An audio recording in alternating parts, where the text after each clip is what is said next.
9월 23일 수요 예배 시간입니다. 오늘의 말씀은 창세기 2장 4절에서 17절 말씀입니다. 창세기 2장 4절에서 17절. 저와 여러분이 한 절씩 교독하시겠습니다.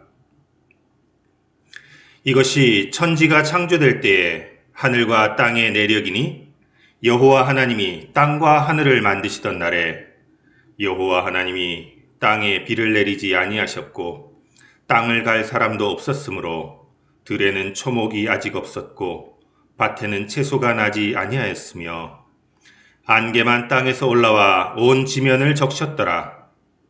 여호와 하나님이 땅의 흙으로 사람을 지으시고 생기를 그 코에 불어 넣으시니 사람이 생명이 되니라. 여호와 하나님이 동방의 에덴에 동산을 창설하시고 그 지으신 사람을 거기 두시니라. 여호와 하나님이 그 땅에서 보기에 아름답고 먹기에 좋은 나무가 나게 하시니 동산 가운데에는 생명나무와 선악을 알게 하는 나무도 있더라. 강이 에덴에서 흘러나와 동산을 적시고 거기서부터 갈라져 내 근원이 되었으니 첫째 이름은 비손이라. 금이 있는 하윌라 온 땅을 둘렀으며 그 땅의 금은 순금이요 그곳에는 베델리엄과 호마노도 있으며 둘째 강의 이름은 기혼이라. 구스 온 땅을 둘렀고 셋째 강의 이름은 hit데겔이라. 아수르 동쪽으로 흘렀으며 넷째 강은 유브라데더라. 여호와 하나님이 그 사람을 이끌어 에덴 동산에 두어 그것을 경작하며 지키게 하시고 여호와 하나님이 그 사람에게 명하여 이르시되 동산 각종 나무의 열매는 내가 임의로 먹되. 같이 읽겠습니다. 선악을 알게 하는 나무의 열매는 먹지 말라. 내가 먹는 날에는 반드시 죽으리라 하시니라. 아멘. 오늘은 순종하는 믿음이라는 말씀으로 하나님의 은혜를 증거하도록 하겠습니다. 창세기 강의 세 번째 시간입니다. 첫 주에는 3단계로 알아봤습니다. 하나님이 이르시되 그대로 되니라 보시기에 좋았더라를 가지고 이야기를 풀어봤었죠. 두 번째는 세상 만물은 하나님으로 충분했는데 자유의지를 가진 인간의 탄생 이후부터 하나님이 이르시되가 아니라 여호와 하나님이 이르시되로 2장 4절부터 바뀐 것을 보았습니다. 나는 스스로 있는 자다 라는 여호와 하나님이라는 말이 필요했던 것이죠. 그 전에는 만물은 무조건적인 복종만 있었습니다. 그래서 하나님이 이르시되로 충분했는데 자유의지를 가진 인간이 나옴으로 인해서 스스로 하나님을 인정하고 순종하느냐 아니냐 그 싸움이 시작된 것이죠. 그래서 하나님은 자유의지를 가졌음에도 하나님을 인정하고 복종하는 그 마음을 귀하게 여기신다고 했습니다. 오늘은 두 가지로 이 순종하는 믿음에 대해서 좀 더 깊이 살펴보도록 하겠습니다. 순종하는 믿음. 첫째는 부르심에 순종하는 믿음입니다. 부르심에 순종하는 믿음은 너무나 귀한 것인데 저는 이 부르심에 순종이라는 말을 들 때마다 생각나는 일화가 하나 있습니다. 빌리 그레엄 목사님의 동역자이신 레이튼 포드라는 목사님이 계셨어요.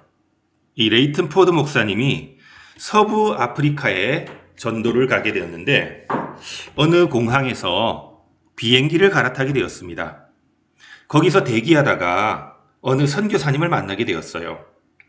그 선교사님은 무슬림 지역에서 10년간 무슬림인들에게 그리스도를 전하는 복음 사역을 하고 계신다고 했습니다.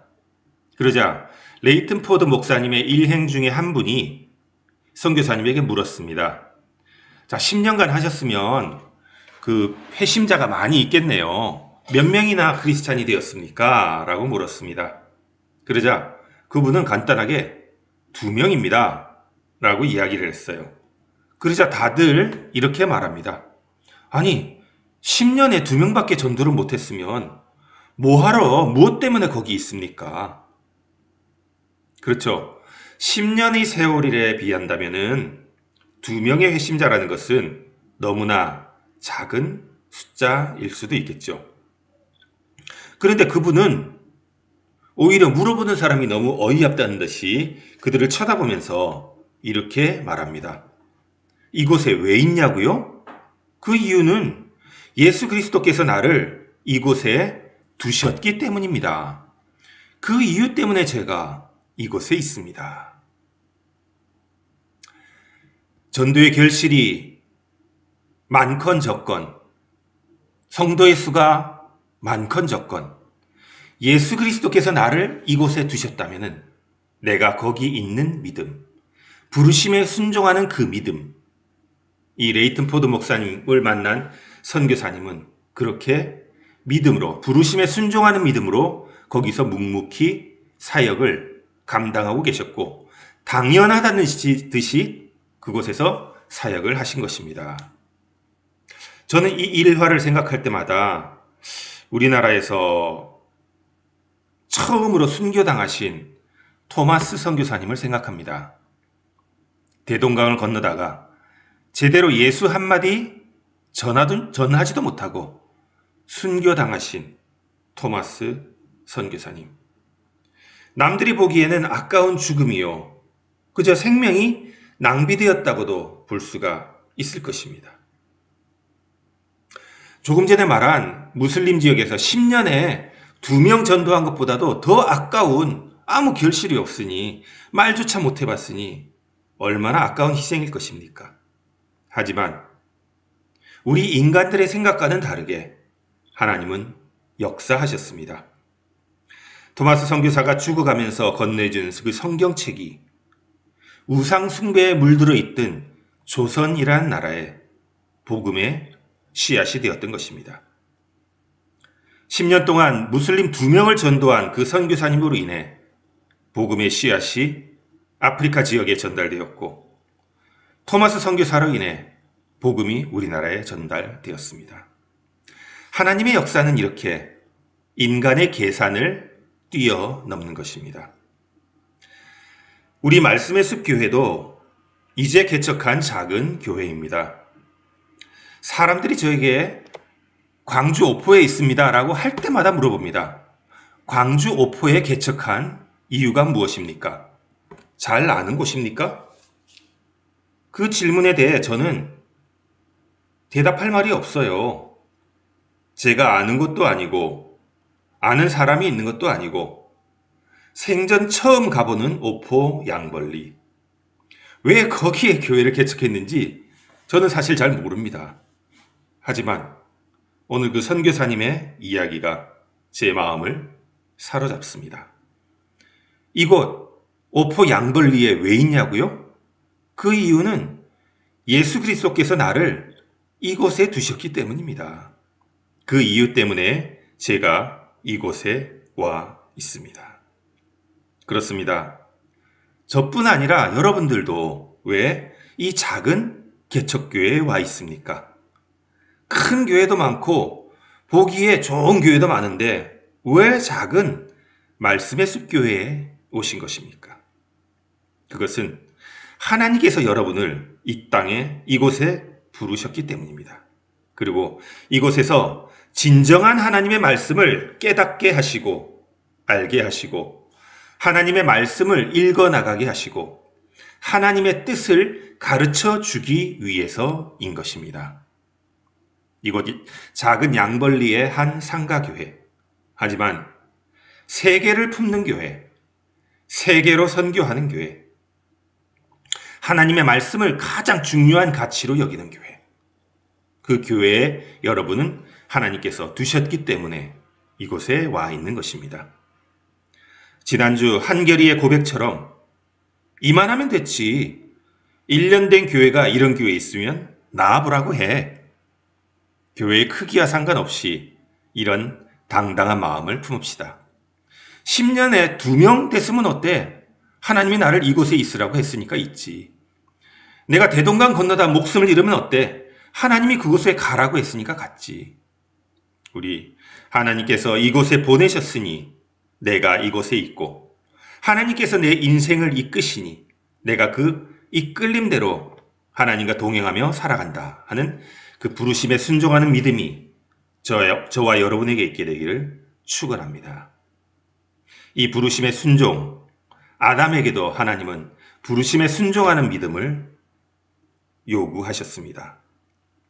본문에는 아담을 어디에 두셨습니까? 에덴 동산에 두셨습니다.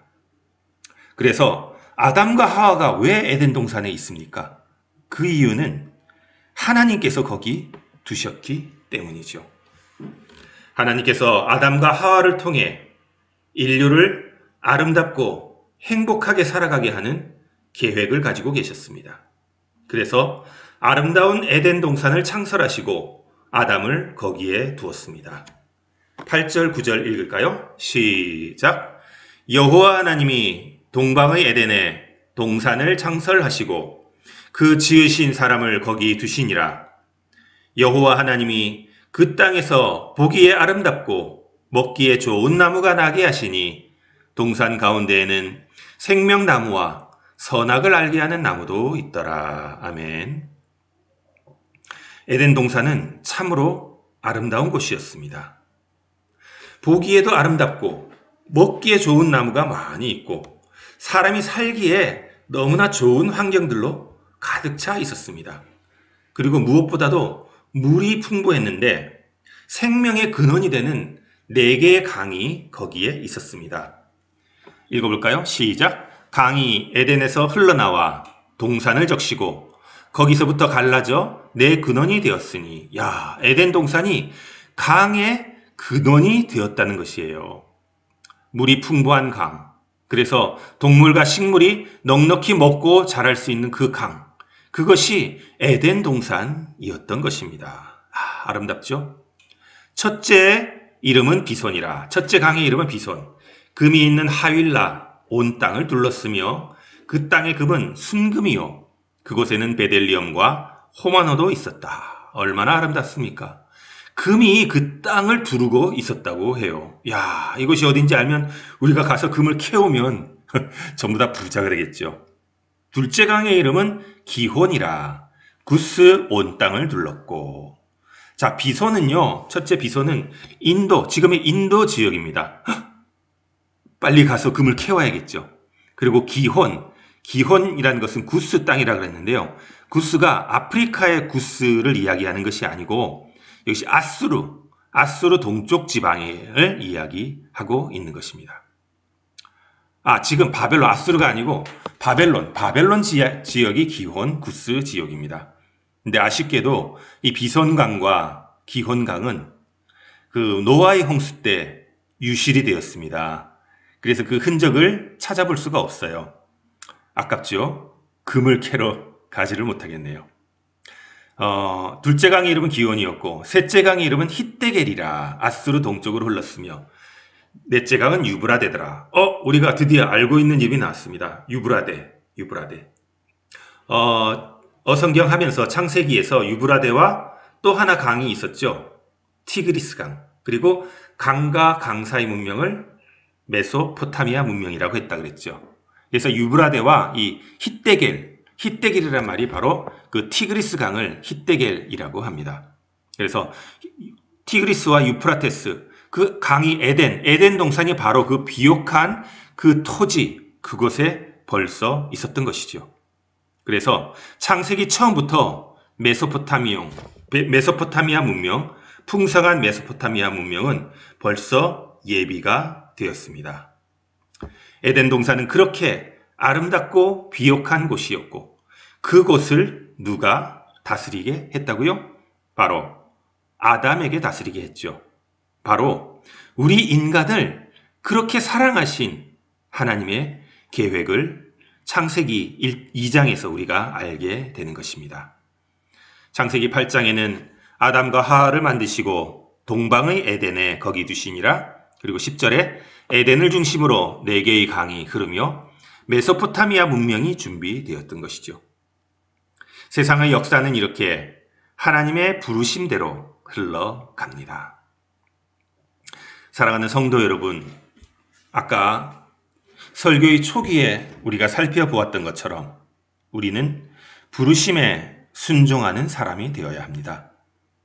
에덴에 아담을 부르신 하나님, 아프리카 선교사처럼 10년에 2명밖에 전도를 못할지라도, 토마스 선교사처럼 아예 전도도 못하고 순교할지라도 우리는 부르심에 순종해야 합니다.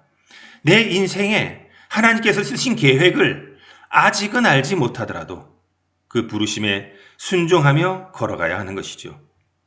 그때 당장은 몰랐으나 하나님은 그 숭고한 부르심에 순종했던 그 아프리카 선교사와 토마스를 통해서 아프리카가 변화되고 대한민국이 복음으로 변화되었습니다.